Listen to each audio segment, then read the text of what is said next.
Podsholar qachondan boshlab qonunlarga bo'ysunishgan? Qiziqmi? Unda videoni oxirigacha ko'ring.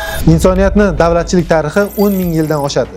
Lekin ilk bor davlat paydo bo'lgandan so'ng deyarli 8 ming yil davomida biron bir yozma qonun mavjud bo'lmagan. Insoniyat tarixidagi ilk qonun esa miloddan avvalgi 1756-yilda qabul qilingan Hammurapi qonunlaridir. Ushbu Hammurapi qonunlarida ham va undan keyingi qabul qilingan mingdan ziyod qonunlarda ham biron birida podsholar aynan qonunga bo'ysunadi degan qoida mavjud bo'lmagan. Faqatgina milodiy 1215-yilga kelib Angliyada qabul qilingan qonunga ko'ra podsho qonundan ustun emas. Podsho ham qonunga rioya qilishi shart degan birinchi qoida qabul qilinadi. Lekin bu mutlaq haqiqat emas.